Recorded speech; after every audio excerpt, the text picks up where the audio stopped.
Suamiku om-om tentara. Bab 003. Pagi itu ketika Zaida baru selesai sarapan, ponselnya tiba-tiba berdering. Zaida baru akan ke dapur untuk mencuci piring, tetapi niatnya batal karena melihat nama yang tertera pada layar ponselnya. Bu Nyai.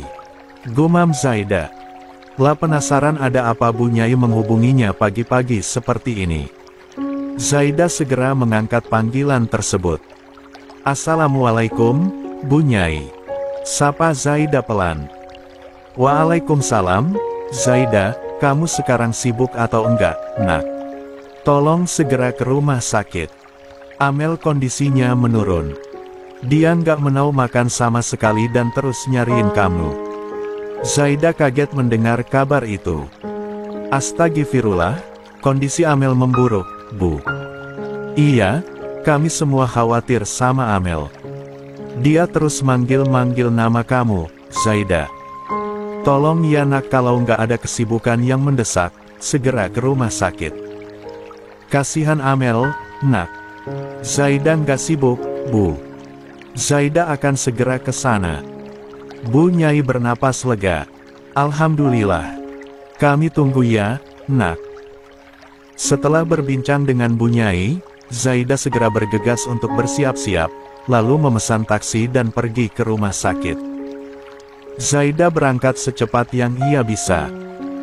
Ketika Zaida sampai di sana, di depan ruangan Amel orang-orang sudah berkumpul. Kedatangan Zaida segera disambut dengan helaan napas lega dari Bu Nyai yang sejak tadi sudah menunggunya dengan perasaan gelisah. 14.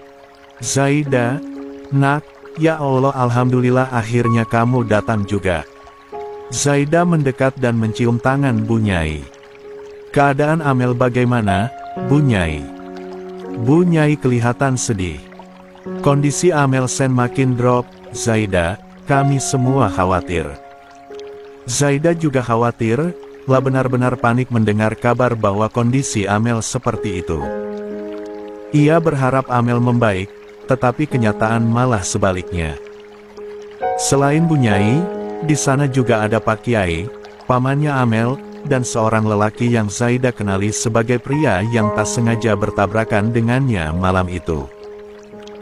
Zaida mengernyit dan bertanya-tanya apa hubungan pria itu dengan Amel dan mengapa dirinya ada di sini, tetapi Zaida tidak berani bertanya. Zaida boleh lihat Amel ke dalam, Bu? Tanya Zaida. Bu Nyai mengangguk. Iya, silakan. Amel sudah nunggu kamu, Zaida. Mereka semua pun masuk ke dalam ruangan Amel. Begitu masuk ke dalam ruangan itu, Zaida bisa melihat betapa memprihatinkannya kondisi Amel. Zaida langsung mendekati gadis itu dan menggenggam telapak tangannya. Amel. Ini Mbak Zaida, Mel. Mbak Zaida. Iya, Mbak Zaida di sini, Mel. Amel pengen bicara sama Mbak Zaida dan Abang, kata Amel tiba-tiba. Zaida menoleh kepada pria yang sejak tadi berdiri dengan raut khawatir itu. Abang. Jadi pria yang bertabrakan dengannya itu adalah abangnya Amel. Zaida lumayan kaget, tetapi ia berusaha mengesampingkan tentang hal itu terlebih dahulu. Pak Kiai dan Bu Nyai paham dengan permintaan Amel, jadi mereka berdua segera keluar. Sekarang, di ruangan itu hanya ada Amel, Zaida, serta Firsa, abangnya. Di sana, Zaida dan Firsa berada di dua sisi yang berlawanan dari ranjang pasien Amel. Zaida menggenggam telapak tangan kanan Amel, sementara Firsa menggenggam telapak tangan kirinya. Amel mau bicara apa? Tanya Zaida lembut. Amel tersenyum kemudian mengangkat kedua tangannya yang menggenggam telapak tangan Zaida dan Firsa. Bang Firsa, Amel pengen abang nikah sama Mbak Zaida. Tolong jangan nolak ya. Zaida dan Firsa kaget mendengarnya. Amel sudah pernah mengatakan soal ini sebelumnya, tetapi Zaida masih saja terkejut karena Amel mengatakan langsung di depan abangnya. Amel, kamu nggak usah mikirin hal semacam itu, kamu harus sembuh dulu, ucap Firsa. Zaida mengangguk. Abang kamu benar, Mel. Kamu fokus saja sama kesehatan kamu, ya. Amel menggeleng dan malah menangis. Amel pengen abang dan Mbak Zaida menikah. Itu permintaan terakhir Amel. 15. Napas Amel mulai agak tidak beraturan. Kernitan di dahinya juga menunjukkan bahwa gadis itu seolah sedang menahan sakit. Zaida tidak tega melihat Amel dalam kondisi seperti itu, apalagi sampai memohon-mohon di sisa napasnya yang tak beraturan. Amel menatap Firza dengan sepasang matanya yang berkaca-kaca. Abang mau, kan kabulin permintaan Amel. Firza menghela napas panjang. Abang terserah dia saja. Amel ganti menatap Zaida. Mbak Zaida. Zaida menggigit bibirnya dari balik cadar. Hal seperti ini tidak bisa diputuskan begitu saja, tetapi Zaida juga tidak tega melihat Amel seperti itu. Mbak Zaida. Iya, Mbak Zaida setuju. Mbak Zaida mau menikah sama abangnya Amel, tapi Mbak Zaida mau minta satu hal sama Amel, kamu harus janji semangat untuk sembuh, ya. Amel tersenyum, dan air matanya berlinang. Ia kelihatan sangat senang. Ia menggenggam tangan Zaida semakin erat. Amel seneng banget. Akhirnya Amel bakalan punya mbak kayak Mbak Zaida. Perlahan-lahan, kondisi Amel agak stabil. Kemungkinan masalah psikologisnya juga berpengaruh pada kesehatan fisik Amel. Setelah gadis itu merasa lega dan tenang, kondisi tubuhnya pun kembali membaik. Setelah pembicaraan serius itu, Zaida menawari Amel untuk makan. Gadis itu tidak pernah menolak jika Zaida yang menyuapi, jadi Zaida pun menyuapi Amel sekaligus menemani gadis itu agar tidak terlalu banyak pikiran. Selesai makan, Zaida masih menemani Amel hingga gadis itu terlelap. Zaida menghela napas berat melihat Amel sudah terlelap. Ia mengusap pelan kepala Amel kemudian berbisik, cepat sembuh ya Amel. Setelah Amel terlelap, Zaida melirik Firza yang sejak tadi hanya diam menunggui Amel sambil duduk di sofa rumah sakit.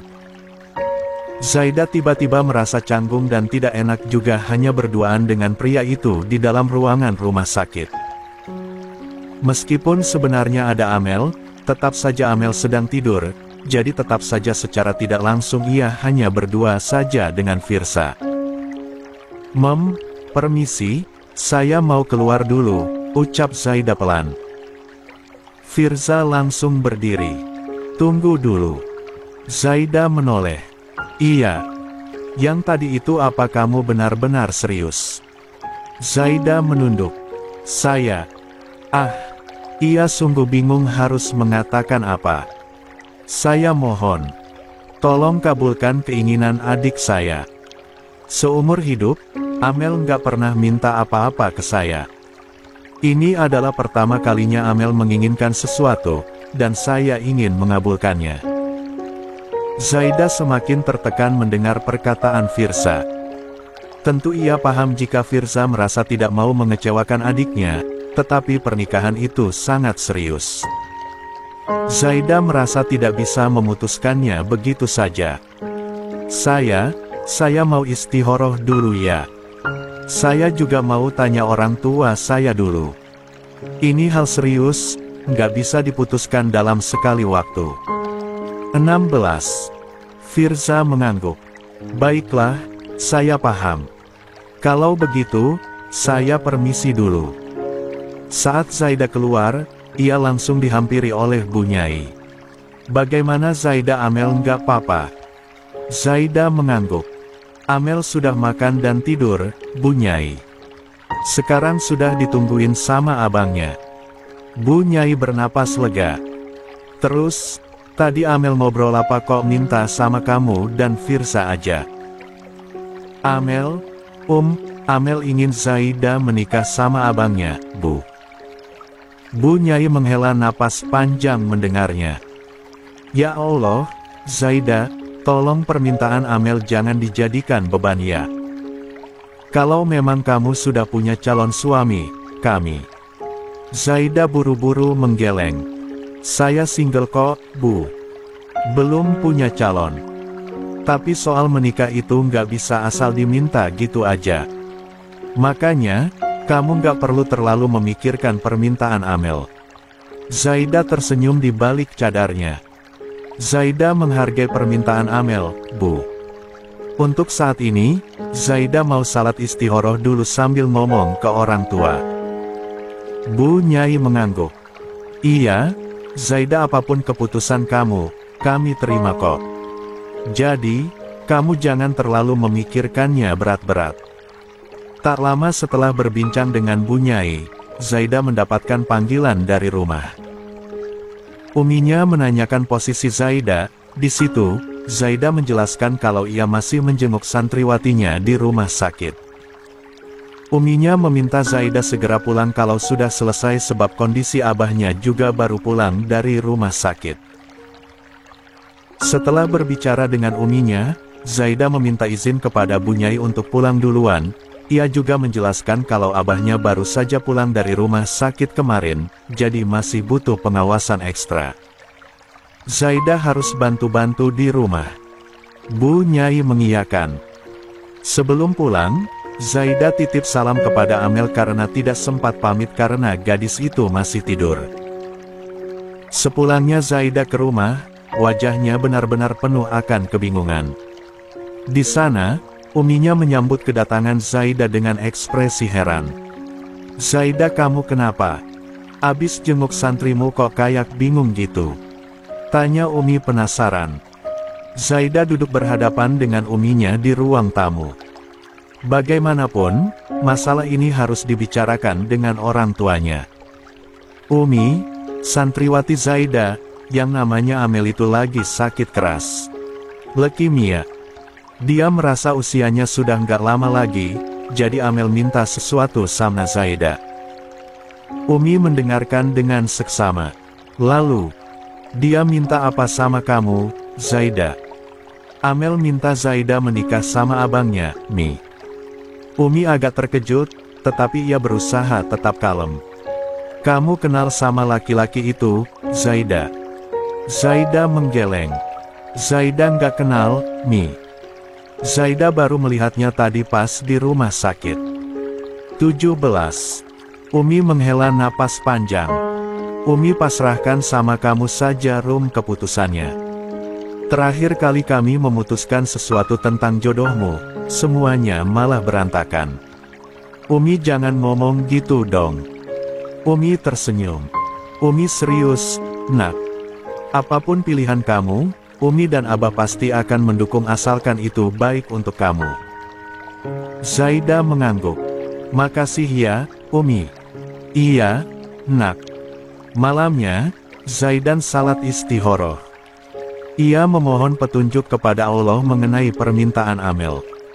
Zaida juga meminta agar dijauhkan dari keputusan yang merugikan masa depannya. Setelah salat istikharah tersebut, Zaida merasa lebih tenang. Ia belum merasakan petunjuk dari Allah, tetapi setidaknya hatinya lebih sejuk. Zaida selalu merasa lebih nyaman setiap kali salat ketika ada masalah yang mengganggu hatinya. Di pagi harinya, Zaida memasak sup dan juga bubur untuk dibawa ke rumah sakit. Amel kurang suka dengan makanan rumah sakit, jadi Zaida berinisiatif untuk membawakan makanan rumahan. Barangkali, Amel bisa lebih lahap makan. Zaida sebisa mungkin membuat makanan yang sehat dan bergizi dengan cara memasak yang sehat pula. Awalnya, suasana hati Zaida cenderung baik. Namun, semuanya berubah ketika ia sampai di rumah sakit. Bu Nyai mengabari bahwa kondisi Amel menurun drastis. Wajahnya semakin pucat, seolah tidak ada darah sama sekali yang mengalir di dalam tubuhnya. Zaida langsung masuk ke kamar Amel dirawat. Ia terus menggenggam telapak tangan Amel, berusaha untuk memberi semangat kepada gadis itu. Di tengah situasi panik tersebut, Amel tiba-tiba mengatakan sesuatu. Mbak, kalau nikahnya sekarang aja bisa, enggak? Zaida kaget. Amel dengerin Mbak Zaida, kamu nggak usah mikirin hal kayak gitu dulu. Fokus penyembuhan aja, iya. Amel tersenyum tipis. Amel nggak akan sembuh, Mbak. Amel jangan ngomong gitu dong. Mbak, Amel takut. Amel takut kalau waktu Amel udah nggak banyak. Enggak. Zaida menggeleng. Amel pasti sembuh. Waktu Amel banyak kok. Amel masih berusaha tersenyum.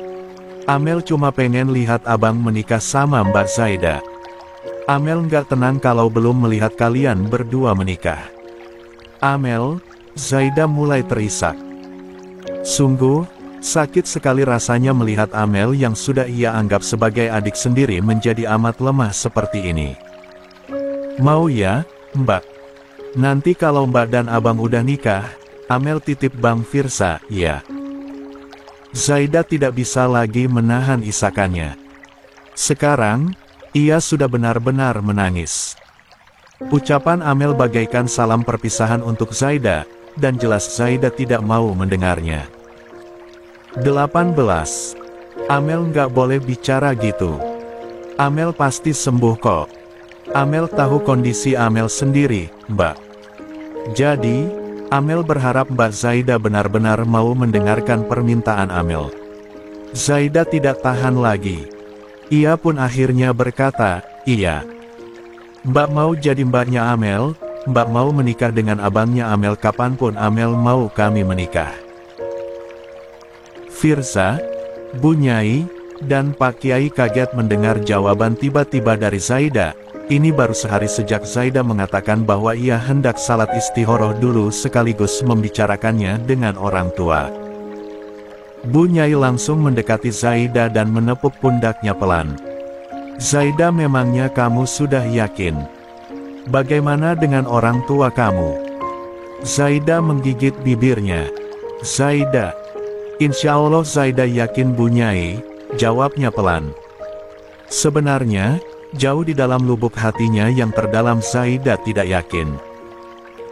Ia masih belum merasakan petunjuk apa-apa dari salat istikharahnya, seharusnya Zaida mengulangi salatnya lagi sampai merasakan petunjuk dari Allah. Sayangnya, sudah tidak ada waktu lagi. Tapi Zaida, Bu Nyai, Zaida yakin. Zaida mau menikah sama Mas Firsa. Zaida mau mengabulkan permintaan Amel. Zaida sudah tidak kuasa menahan rasa sedihnya, meskipun ia awam dalam medis, tetapi Zaida tahu jika Amel sudah tidak memiliki harapan hidup lagi. Bu Nyai dan Pak Kiai saling berpandangan, mereka berdua sebenarnya hanya tidak mau Zaida menyesal, makanya Bu Nyai terus-terusan bertanya apakah Arun yakin. Kalau memang kamu benar-benar yakin, tolong panggil orang tua kamu, Zaida kamu dan Firsa menikah langsung di sini secara agama. Tidak ada waktu untuk mengurus pernikahan secara negara, yang itu menyusul saja. Kalian berdua sahkan dulu saja di hadapan Amel. Pak Kiai memberi saran. Zaida mengangguk. Lah segera menghubungi Umi dan abahnya untuk datang ke rumah sakit. Untunglah, setelah Zaida membicarakan tentang Firsa kemarin kepada uminya, beliau langsung menceritakan hal itu kepada Abah, jadi Abah pun sudah mengerti situasinya. Mereka berdua trauma memilihkan jodoh untuk Zaida, jadi masalah Zaida dengan Firsa, Umi dan Abahnya benar-benar memasrahkan keputusan kepada Zaida sendiri. Setelah dihubungi dan dijelaskan secara singkat apa yang terjadi, Umi dan abahnya Zaida segera bergegas ke rumah sakit. Untunglah, kondisi abahnya Zaida sudah lumayan membaik, jadi kedua orang tua Zaida bisa datang ke rumah sakit tanpa hambatan apapun. Sesampainya di rumah sakit, karena kondisi Amel juga sudah semakin menurun drastis, akhirnya dilaksanakan akad nikah seadanya. Pak Kiai sebagai pengganti penghulu karena mereka menikah secara agama, dan abahnya Zaida yang langsung mewalikan anaknya. Bu Nyai, Amel, ibunya Zaida, dan juga dua perawat yang tadi dipanggil untuk memantau kondisi Amel selama prosesi itu menjadi saksinya. Proses pernikahan seharusnya menjadi momen yang menggembirakan, tetapi kali ini justru menyedihkan. Baik Firza maupun Zaida sama-sama sedih melihat kondisi Amel. Setelah akad diucapkan dan mereka berdua resmi menjadi suami istri, Amel menggenggam erat tangan Zaida dan Firza. "Alhamdulillah, Amel seneng banget," bisik Amel pelan. Air matanya kembali berlinang, tetapi bukan karena sedih, melainkan tangisan haru. 19.